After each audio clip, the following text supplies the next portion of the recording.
Okay lang ba sa'yo?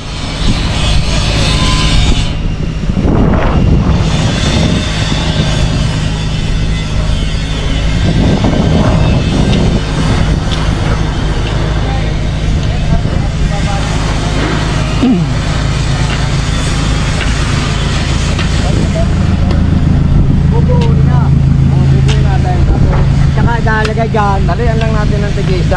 Sinong kontraktor nyo, bro? Sir. Kontraktor nyo, sino? Erwin Abion, sir. Erwin? Erwin Abion. Erwin Abion? Ako. Taga saan yaan? Tagalipa po. Tagalipa. Ba't hindi niya inaano yung mga tao na walang harness, oh? Iba pong grupo yung iba. Ay, ano yan? Subcontractor? Subcontractor po. Ni Erwin? Anong? Hindi po, ibang kay sa ano po.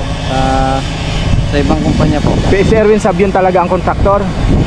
Ibang kontraktor din po yan. Sila naman, ano naman yan? Sa direkta po yan sa may-ari. Sa pinaka may-ari. Sino pong may-ari? Yung ano po, nagpapagawa lang ito si Mr. Wo. Mr. Wo? Mr. Wo? Apo. Taga Batangas din? Oo, taga dito. Nararamdaman po. Yung dating lang naman po. Bakit kaya sila mga walang harness? Hindi po walang. Pag nahulog, bibigyan lang ng 20 mil ang pamilya, okay na, no? Hindi, oh. Maniwala kayo sa akin, ang safety lagi, ha? Ay, hindi pwede yun sa akin, no? Alam mo ba, pag may nangyari dyan, bibigyan lang ng ano yan, ng may-ari ng 50,000 ng pamilya, tapos na. Patayan, baka akala nyo. Ang taas na yan? Iba pong kontraktor. Hindi naman sa ako nakikialam, ha? Kasi pag may nangyari sa'yo, yung pamilya mo, bibigyan lang ng 50,000, tapos na. Bro, ba't di kayo nag-harness? Dapat safety first. Kaya mo yung may-ari nagpapagawa. Kasi pag may nangyari sa inyo, pera lang katapat nun eh. Dapat safety muna kayo, bro. Ha?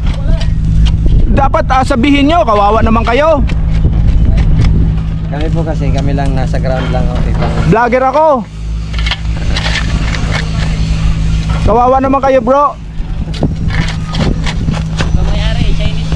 Asan yon? Asan si engineer? O si supervisor nasaan? Wala eh, no? Sorry ha. Kung sari namang isang are, ano yan? Tubig o MP? Ang laki ng tiyan, oh. Tubig. Tubig at saka? Gin, nako naloko na. Ang laki ng tiyan eh. Baka puro pulutan lang.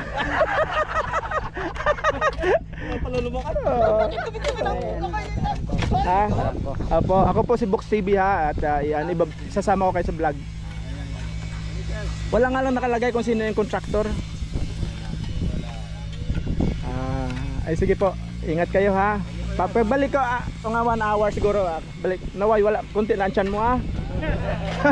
Pwede ba ako dumaan dyan? Hindi. Hakbangan ko lang yung bago. Alam mo namang construction din ako eh. Bilib po talaga ako sa mga nagtatrabaho ng patas. Kahit sa hirap ng buhay, kaysa naman sa mga snatchers or mga hold-uppers. Magtrabaho po tayo ng patas mga kaboks. Shoutout po sa inyong lahat at mag-ingat po tayo sa ating gawaing pang araw-araw. God bless us all and thank you for watching.